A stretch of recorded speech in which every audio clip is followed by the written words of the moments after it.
Hi, good morning from Hong Kong. I would like to show you how to open up your lymph nodes. Now, I'm a physical therapist with 30 years experience, and I'm also trained in medical lymphatic drainage. So I actually work with people who have some serious health issues. And so a lot of the times you go on the internet and they tell you to dry brush to the heart. And this is not accurate. It's the deep lymph system, which is being confused with the superficial lymph system. Now, the deep lymph system actually has a pump. So when we run and we're breathing really hard, certain yoga poses, the breath work, all of these things help pump the deep lymph system, which primarily is in the gut, and it goes towards the heart.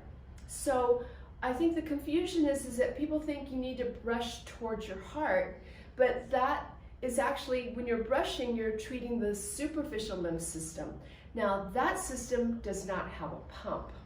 And so we need to actually stimulate it because sometimes it can get really blocked. So the main areas of drainage before you start dry brushing is right behind the collarbone. So usually what I like to do is to look down so I can curl my fingers right behind the collarbone, and I pump down and towards the midline of my body 10 times. Now, when you're doing this, you should actually be naked. No clothes, no elastic on the body. And because if you've got any elastic, I've got elastic on, if I'm draining here, because of the elastic here and here, I can't actually help to drain my lower extremities. So the elastic really inhibits the flow of the lymphatic system. And a great example of that is if you've ever worn a bra and it's really smooth back here, and then at the end of the day, you look at your back and you see a bulge underneath your bra strap, that's because your lymphatic system actually can't get through that elastic. And I think this is one of the reasons why there's a lot of belief around ill-fitting bras causing sluggish lymph system, but also contributing to breast health. Okay, so after you've drained the collarbone, you want to drain the armpit. Now, the collarbone, going back to the collarbone, that actually drains all the neck and the face. So the collarbone also, if we look at the breast and we broke it up into quadrants, this quadrant drains behind the collarbone. The 3 quadrants here of the breast drain in the armpit. So when we drain the armpit, we're not just draining fluid from the arms, we're also helping our breast health. The other area it drains is, okay, my belly button's right there. If I draw a line all the way around, everything above the belly button drains in the armpit. So this is how we drain the armpit. You actually just put a fist in your armpit and you massage it this way or this way. It doesn't matter, but just getting in there and just 10 of those is so amazing for the lymph system. And like I said, the superficial lymph system doesn't have a pump. So if we have any sluggishness in our arms, whether they're really feeling big right down here, or maybe, you know, like this sort of like fluid retention that we get through here, this is a great way to start draining it. And lymph nodes are basically cleaning stations. And so by stimulating them and squeezing them, we're making the white blood cells in the immune system work faster. So this is how you do the drainage of the armpit. So now the next area that we're going to drain are the legs and below the belly button. So like that line right here, which separates the upper trunk from the lower trunk, and how we drain is the lymph nodes right here, right in that natural crease of the leg or where your panty line is. And what I like to do is I maybe bend my leg just a little bit. I get my fingertips in there. It's hard to do if you've got really long nails, but I'm a physio, so I keep my nails short. And I just go right in that crease and I push actually in the direction of my belly button. So it's kind of like at an angle because this crease is at an angle. So I do that 10 times. 9, 10. 1, 2, 3, 4, 5, 6, 7, 8, 9, 10. And this is a really good time to address scar tissue because I see a lot of women who get a lot of fluid retention after they've had a baby. And they might think, oh, it's my baby, but because there's such a high percentage of cesareans, I need to explain to you what scar tissue does. And a cesarean scar is the perfect example of what happens. So when they make an incision here, the fluid from the belly button down, remember this area has to go down and drain. When you've got a scar here, the fluid tries to drain, but when it hits the scar, it backs up. And the tendency is for it to back up here. So all of a sudden the hips start putting on some bulk, the bum as well. So what we want to do is you have to see somebody who's very good with releasing scar tissue. You really need to get it broken up. You have to wait till 4 months after surgery because you need to let that scar tissue repair itself.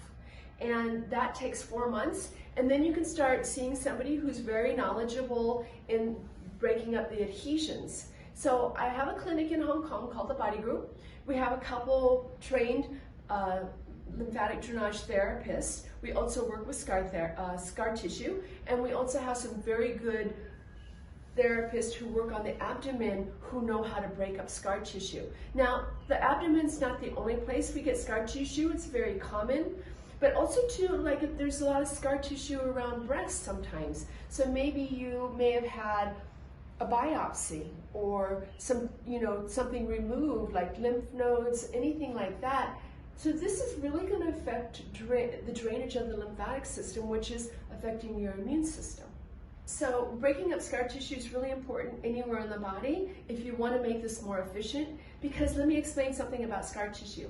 Our tissue normally is in a linear pattern, and when we have an injury or we have a surgery and they cut through that tissue, the pattern goes from this, and scar tissue now does this. Scar tissue is not concerned about the pattern. It just makes this haphazard sort of patch, so to speak, like that. So let's say, for example, I had a cesarean. If over time, what will happen is that scar will start to get tight and it starts pulling on the fascia. Now, fascia is connective tissue. It surrounds every single cell of our body. It's what holds us together. It's fibrous. It doesn't give. I kind of think of it like parachute material. So when you've cut through there, now the fascia and everything starts to get tight and it pulls, pulls, pulls. So from down here, it's pulling up. From up here, it pulls down. The older the scar tissue, the more areas of your body are going to be affected. And I recently read an interesting article which I thought was brilliant because it listed all the common conditions that a person might have that makes them more prone to cancer. And one of those was scar tissue. And I thought, wow, I'm so glad to see that, because scar tissue chokes off the blood supply, the nutrient supply to any area. And it also starts to limit range of motion. So it can be very debilitating, but nobody addresses this. I'm not sure why. I think it's because it doesn't happen until later, so nobody links these things to scar tissue. But going back to the cesarean scar, we're not talking about just a superficial scar. We're talking about layers of tissue that get moved around, pushed aside, cut. So you also have that cut on the uterus. So it's also affecting the uterus. It can affect the way the uterus has its flexibility. It can also, when an organ loses its normal rhythm, which it will do when you have made an incision into it, it can now affect the bladder, which is right on top of it. The other areas is that the scar tissue spreads, it starts to pull on the intestine. And when it pulls on the intestine or wraps around the intestine, it can cause blockages, which can cause constipation, becomes very sluggish. And so breaking up the adhesions and really working on all the movement around the intestines in a safe way with somebody who's knowledgeable is very important. So I'm going to just show you, now those are the main areas, those 6 areas are the main areas that you need to work with in the lymphatic system, but I'm just going to show you a couple that I think are really helpful. So if you get swelling in your legs, like when you're on the plane, if you open up all your lymph nodes like I showed you, 10 times, again with no clothes on, no elastic on the body, there's a really great way to help the legs. And so what you can do is you take your fingers like this, go behind the knee, and you push up like this 10 times. And then also around the ankle, we've got our ankle bones on both sides. So what you want to do is you curl your fingers around the ankle bone, and this is a good balance exercise. You're going to sort of curl around that ankle bone, and then go up to the behind the knee again, and then drain in the groin again. And before you get on a flight, if you do that, your ankles are gonna be significantly less swollen. It is also helpful to try to wear clothing that's a little bit more loose. You don't want to actually have like a tourniquet of tight clothing around the waist or anywhere around the legs. If you wear looser clothing, it's going to be far more effective in letting the lymph system flow. Sometimes with compression stockings, which are very helpful, you have to make sure, so if the waistband is around here, at the demarcation of where the lymph fluid moves, brilliant. But if it's too low, that's not going to help. Also, you don't want to get a tourniquet effect around the ankle. So wearing super tight socks can also keep the feet from letting the lymph system flow back up into the groin so that it can drain. Okay, now I'm going to show you one more area that is really helpful in draining this area. Okay, so this is such a tricky area. A lot of the times we can have some firmness here, but there's that little area right here that can sag, and I'm going to explain why. So this, if you know how I said this is a demarcation of how the lymph flows, we actually call that a watershed. Now we actually have another watershed back here, and that watershed is in the shape of an upside down U, okay? So that upside down U, everything outside of that has to come around and drain in the groin. Everything on the inside has to drain this way into our groin area, which is a different lymph node. I'm going to show you that one. That one, if you put your leg up on a stool or something, it's like if you feel right here, there's a little triangle, there's a hole. That is another area where the lymph nodes are. And you gently push up like this 10 times. And what that does is after you've done that, you can now start opening up the lymph fluid and let this part of the body, especially that part that gets a bit saggy, it needs to drain into the groin. Now, I think one of the reasons this area gets so congested is because people just sit too much. And one of the things that I recommend, like, you know, whether you're sitting all day in front of the computer or you're on a stand-up desk, you're just too sedentary. I tell people, and I think that this is very useful for many different reasons, you need to maybe set a timer, and I want you to squat every hour. Do 10 squats. Okay, so what that does is it actually starts helping to move some stuff, fluid and things like that, but it gets you off those lymph nodes, so maybe we can get it to drain. Now, the superficial lymph does not, it's not affected by movement. It doesn't have a pump, but if you were to open up your lymph nodes every morning and every night, in the shower or before you get dressed, then you can actually start stimulating it. But I'm actually going to show you how to brush it. So if you've got time, you can start brushing this to also help stimulating it. But if you don't have time, you definitely will benefit from opening up your lymph nodes. If you have children, family members, just teaching them how to open up their lymph nodes is a great way to boost the immune system. Okay, so now we know how to open all of our lymph nodes. I'm now going to show you how to dry brush. So for dry brushing, you need a brush like this, something that has a little bit of a reach because some areas can be difficult. And what we're going to do is when you dry brush, you need to start in the area closest to the lymph node, and then you work your way backwards. So if I had swelling in my hand, okay, and sometimes we see that called lymphedema. It's especially more common if a woman has had breast cancer and had her lymph nodes removed, because now they don't drain well, right? The minute you take out a lymph node, you disrupt this whole system.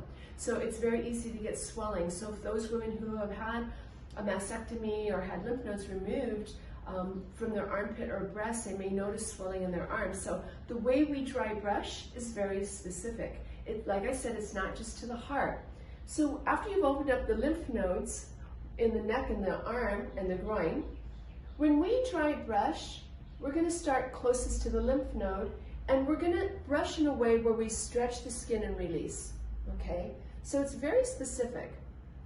And we start closer to the lymph node, and we work our way down to the ends of our fingers.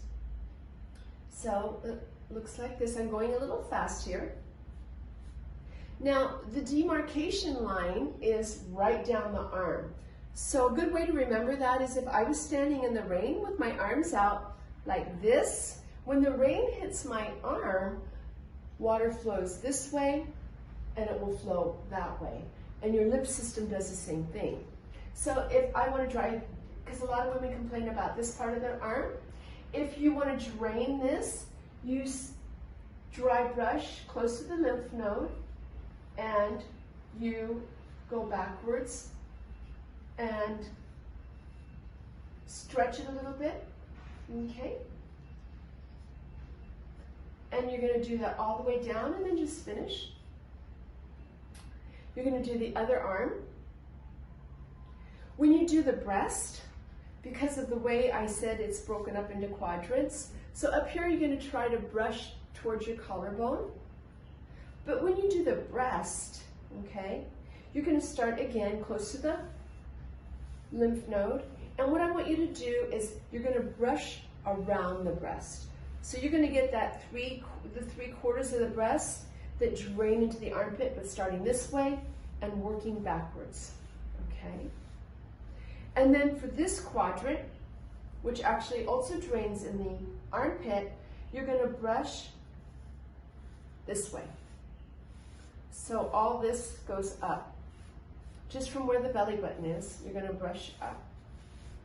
And from the back, start at the armpit, closer to the armpit, and you're going to brush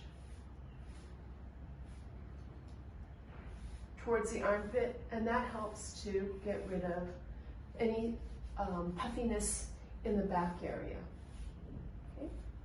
Okay, so we've got the breast, we've done the arms, neck. What we're going to do now is the lower abdomen. So belly button here, everything below the belly button is going to go towards the groin. So again, if the lymph node drains from here, we're going to start closest to the lymph nodes, and we're going to work backwards. And we're going to cover this whole area around the hip. Remember that horseshoe, where the outside of the horseshoe drains here? We're going to bring that into the groin, okay? So you kind of stretch, release, stretch, release. It's a great way, believe it or not, to tone up your bum. Sometimes if I feel like I need to wear a bathing suit, I didn't do it today, but if I need to show some more skin and I don't want to look saggy, I'll dry brush. It's actually better than a workout. It really firms everything up. And now when I do the leg, I want to go ahead and open that one again. When I drain the leg, we start again close to the lymph node, and we're going to work our way up. And this is kind of at a diagonal. So I'm just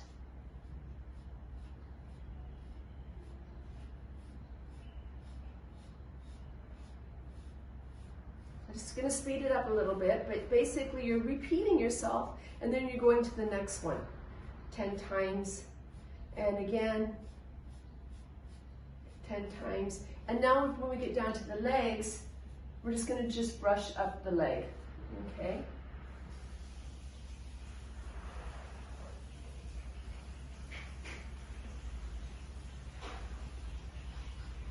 All right, now, done the legs, okay?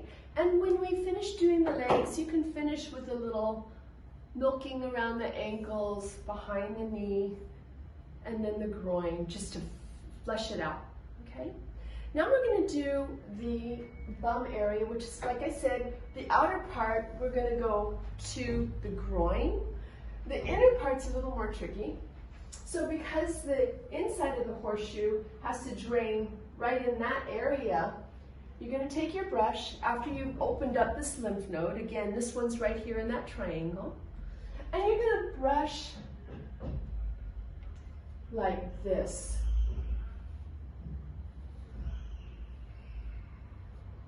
So you stretch it and bring it in this way.